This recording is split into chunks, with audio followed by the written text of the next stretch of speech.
Welcome, friends. Welcome back to the kitchen. No cooking today. I get comments all the time, people asking me to show off my cookbook collection.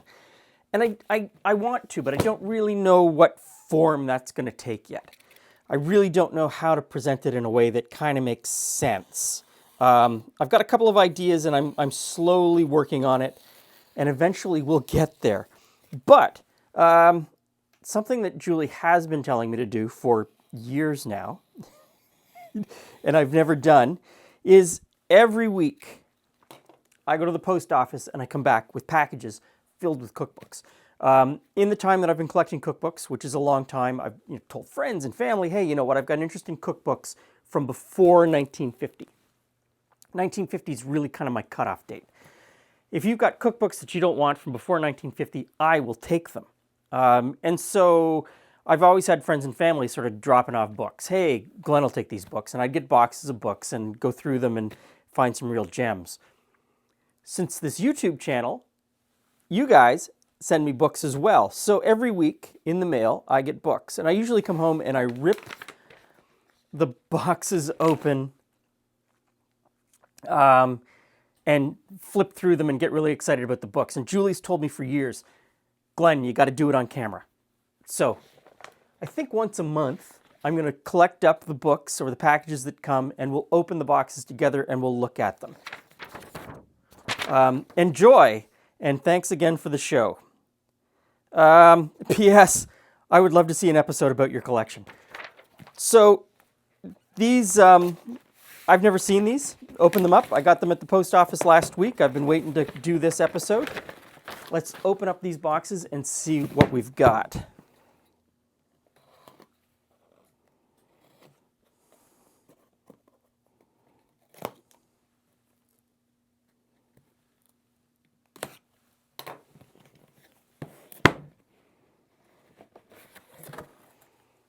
Okay.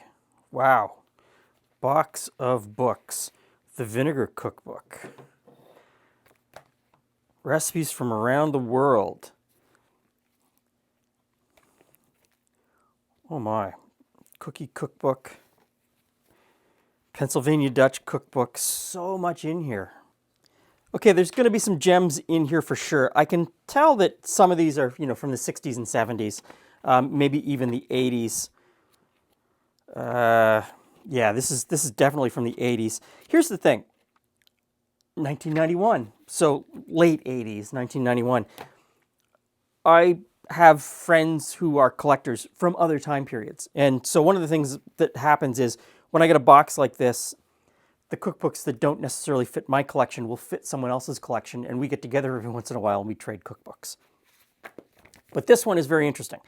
The Malleable Cookbook, issued by the Malleable Steel Range Manufacturing Company, South Bend, Indiana. On first flush, it seems to be undated. Printed in Chicago. Compiled by Miss Catherine E. Parsons, instructor of domestic science, St. Thomas, Ontario. I'm going to say that this is an earlier cookbook because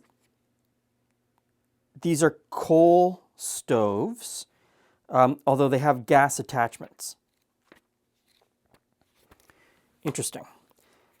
A lot of these are falling apart, which is to be expected for a lot of cookbooks.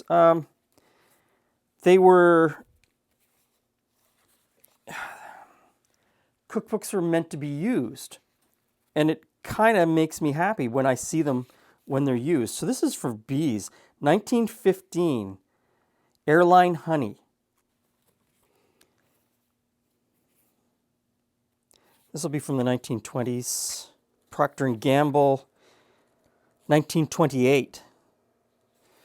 Time-saving recipes. Time Crunch, even in the 1920s.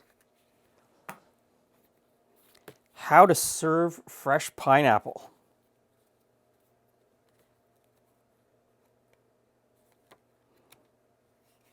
West Indies Fruit Importing, 1922. Some of these really are just, Knox Gelatin, 1929. I don't have that one, or I don't recognize the cover. The official Vermont Maple Cookbook, $1, 1983. Oh, this one, I wish this one was in better shape. This is from the Walter Baker Company, Baker's Chocolate. 1916, homemade cocoa and candy recipes. Okay, I'm going to come back to this one. This is amazing. That is an amazing find. So this one's coming apart in my hands. And there's really not much you can do to save this one. I mean, the corners are all falling off. A lot of this stuff is, a lot in this box anyway, just from what I can tell so far, it's ephemera. It was printed as cheaply as possible. It was printed on really inexpensive, cheap paper. It was meant to be sort of given away as a premium, even though in a lot of cases they'll put a price on the front. They were giving it to you. The price was just sort of to say, hey, we're giving you something, but it's worth this much. It's not free. And the paper's really cheap. It comes apart because it wasn't meant to last. This was not meant to be in my hands 100 years later. This was meant 6 or 8 months down the road or a year down the road. This was meant to start the coal fire to get cooking for the next cookbook that these people would send out. This one in particular is from a woman named Lydia Pinkham. And just, based on sort of what's going on here in my first blush, she's a snake oil salesman. I guess I don't know how to make this interesting. Some of these I can move very quickly over to this pile from post 1950. You can tell right away. Oh, this is nice. I don't know how to make this interesting because I could just spend hours flipping through what's in this box. This is very good. Now, I don't see a date on it. This is from Jell-O ice cream powder. That explains a lot. I'm going to say this is 1930s. It's wonderful. I'm going to have to do a little bit more research to get a date on this one. I don't know about this one. This is Rindeau's Cakes and Pastries. Price $3. It looks like it's self-published by a man named Aldrich W. Rindeau, November 1924. He would appear to be a pastry chef.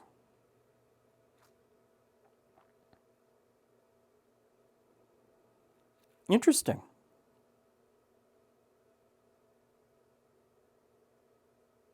Oh.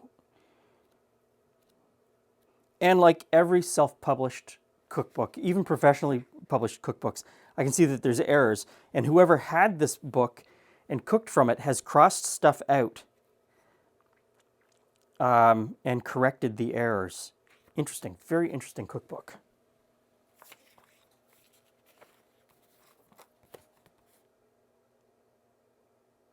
The following changes should be noted carefully, as a careful check by Mr. Rindeau has made them necessary. And so he himself has a little bit of an insert that's supposed to be in that cookbook. Delicious desserts and candies. Advertising. This is an advertising giveaway for Dr. Price's extract of vanilla. And their mascot is Mr. Price's Tropikid. So, Mexican vanilla. And there's color pictures inside, or colorized pictures. Interesting. 1921. And so, you see the contributors. These are names that I see over and over and over again in these corporate cookbooks. So it's not really a secret, but it's something that a lot of people don't kind of realize.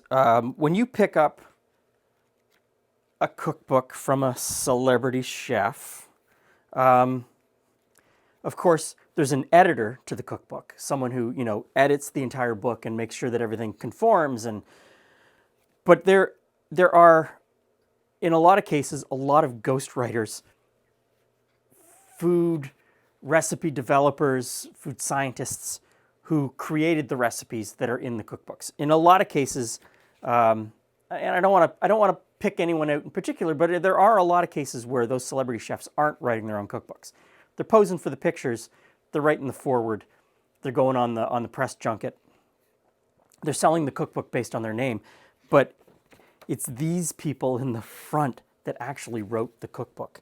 I'm looking forward to that one. That's a great one. This box was filled with an incredible number of great cookbooks.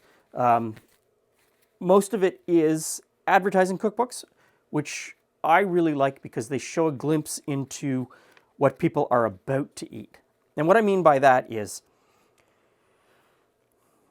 these recipes in these cookbooks are made up by corporate kitchens.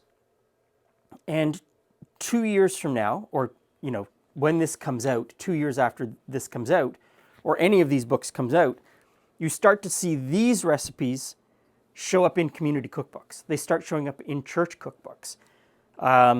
They become family secret recipes, even though they came from these cookbooks, these tiny little giveaway cookbooks. This is from Arm & Hammer Baking Soda. There's one here from Maxwell House. And so housewives, cooks, will take these as their own, make little tweaks, and then present them in the next church cookbook. And it works. Collectors often poo-poo this type of collection because it's corporate and it's advertising. But there is that connection to what people eat, and a lot of collectors will say, well, no one was eating that. This was just people trying to sell stuff. Yes, they were trying to sell stuff, but the average citizen was eating this, and it shows up later in other cookbooks. Let's move on. Okay, so let me clean up, and then we'll open this one. Okay, what have we got in this one?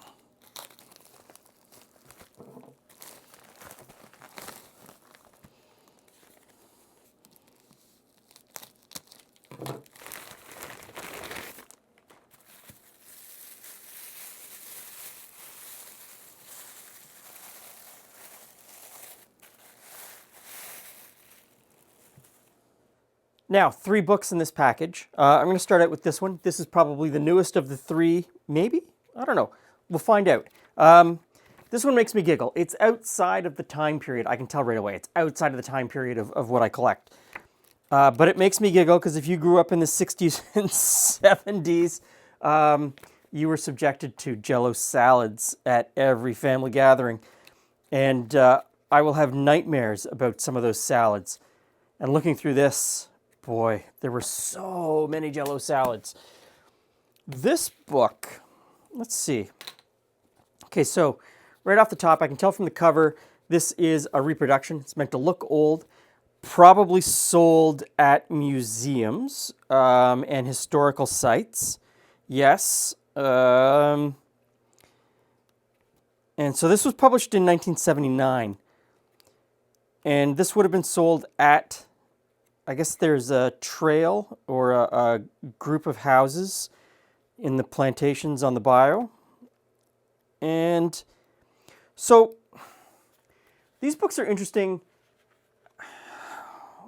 They're a little bit annoying to me, but they're interesting. People buy these, you go to a historical site, an old fort or an old house or whatever, and you buy this book and you think that these are recipes. They're certainly presented as recipes from the time period that the house was built or in use, 1700s, early 1800s, that sort of thing.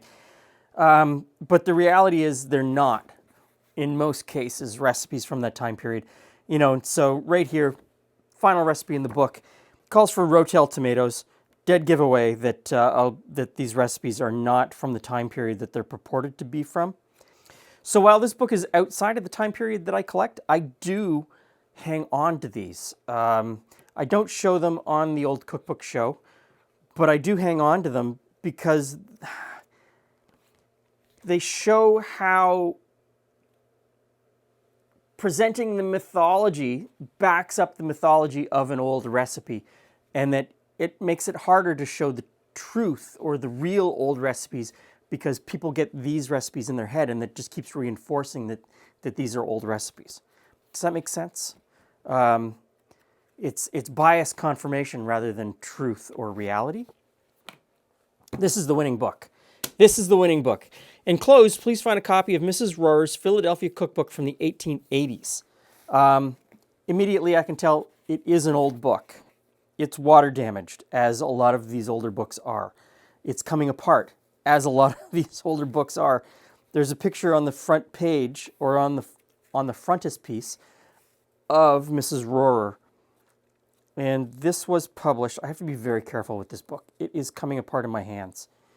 This was published in 1886. This is a book that needs to be restored. This is a book that I will hang on to. But what I usually do in the case of these books, the ones that are in such really rough shape, is I will search out the PDF. And I will keep the PDF along with the book. And when I want to search through for recipes, I will use the PDF version and then confirm with the book that it is the right recipe. Thank you very much for this book. This is a great addition to the collection. All of the books that were in that box, great addition to the collection. I think what I'm going to do now is I'm going to spend a few minutes. I'm going to go through these books, maybe a couple of hours. I'm going to go through the books. I'm going to pick one, and we're going to do a recipe from one of these books on Sunday's Old Cookbook Show. So thank you very much for everyone who sends me books. I appreciate them. I put them in my collection. They will eventually be passed on to a university collection. I've already started making those arrangements. And I will see you back here on Sunday, and we're going to make a recipe out of one of these books. Thanks for stopping by. See you again soon.